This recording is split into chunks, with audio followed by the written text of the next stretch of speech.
over half the U.S. population takes daily nutritional supplements, and even if each of these people took only one single tablet daily, that makes 154 million individual doses per day, for a total of over 56 billion doses annually. And of course, if we're realistic about this, people are taking multiple things, so it's well into the hundreds and maybe thousands of billions. Still doesn't approach the national debt, but therein lies the safety, I should say, in this regard. So in all of this, where in the mainstream of American media is there any report of the fact that there have been 0 deaths annually from the dietary supplement industry? Is it an oversight? Is it an accident? Or is there a major league bias against natural healing substances and natural healing methods in a country rich with a tradition and heritage in natural medicine? So what is John McShane thinking? How many medicines is this guy on to now posit that we've got an economy that is in a shambles in many ways, and one of the bright spots in our economy is actually the natural products dietary supplement industry. People are wanting to go more healthy and holistic. We're going to argue against that? A lot of great innovation is happening there. And this attack, and I'll have links to it on my blog, Michael, at robertscottbell.blogspot.com. You can check it out. Would roll back these things and make it only available should the government approve. You're going to start seeing less access, and of course, the prices will skyrocket for that which is left. And also, we talk about the price of the existing healthcare system, right? And I call it a disease management system in truth because it's not really healthcare. But there's a link as well to this story. What costs $282 million an hour? And I quote from this article, health spending as a percent of GDP, a key metric that shows how much of all U.S. spending goes to healthcare, rose from 16.2% in 2008 to 17.3% in 2009, far higher than any other industrialized country. Well, how does that work? Because we have too much government and too little freedom when it comes to the care of our health. And who in Washington, D.C., other than a very few champions of liberty, acknowledge that we've got too much interference in the healthcare system, and that is the disaster. That's why we can't afford, those of us out there can't afford what we call healthcare, disease management.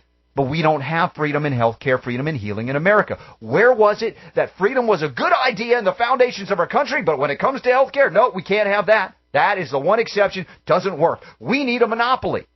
And quite honestly, the Republicans have partaken and participated in creating that monopoly through what we call corporatism.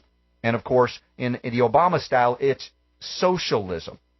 And you think because Scott Brown was elected as a new senator out of Massachusetts that Obama's given up on his health care reform dreams? Not on your life. Maybe on your life, in fact.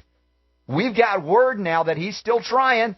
And there's interesting things coming out of Health and Human Services Secretary Kathleen Sebelius. Is there going to be more secrecy? Are we going to get transparency?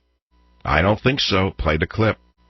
I don't control the negotiations that go on between the House and the Senate or the conversations. I provide technical support across the board. So you're saying that your staff isn't anything there more than just for technical support? They're not involved in any negotiations representing the White House or anything like that?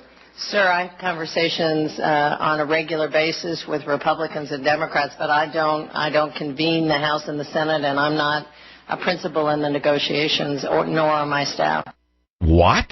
Now, let me explain what Sebelius is saying here. Basically, she's disavowing any knowledge, really, and participation of the so-called secrecy of the Obama health care plan and their continued efforts to destroy what is left of freedom, along with, as I mentioned, John McCain now, who's partaking in this. But I want to interpret this because basically what Sebelius is saying, hey, I'm just part of the bureaucratic oligarchy.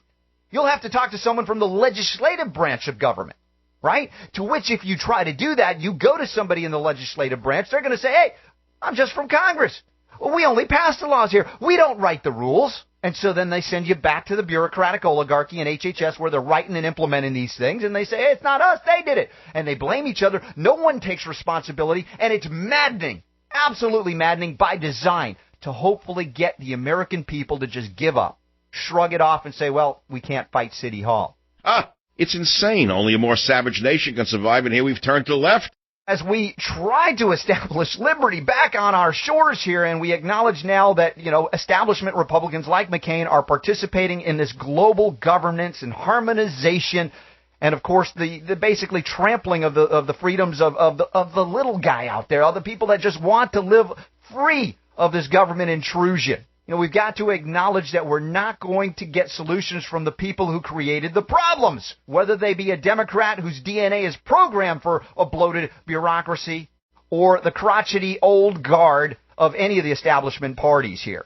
And we've got the political elite. I think they're just begging to be replaced now because they're throwing caution to the wind with this. You've got healthcare disasters happening, and now McCain is going after it saying, no more freedom for you. You want dietary supplements? No, I'm going to make sure that we protect you from them. Meanwhile, like we acknowledge now, 0 deaths in the last 2 years, whereas the FDA-approved medicines causing all kinds of havoc, death, mayhem, and destruction. Right there in their own medical journals, they acknowledge this. Now, when you do this, you realize McCain has no defense for what he's doing. But the American people, the Savage Nation listeners, need to go on the offensive in order to salvage our over 2 centuries old American experiment in freedom so that it shall not perish from this earth and so that our kids and grandkids have a land of liberty in which to grow and flourish. If the Republicans won't stand for that liberty, who will? Will you? Well, I'm encouraging you to do so, and I appreciate, Michael, every opportunity we have together to get the word out. Those of you who want to check on some of these links and some audio and such, you can check it out at my blog at robertscottbell.blogspot.com. Appreciate the opportunity as always. Thanks for the report, Robert.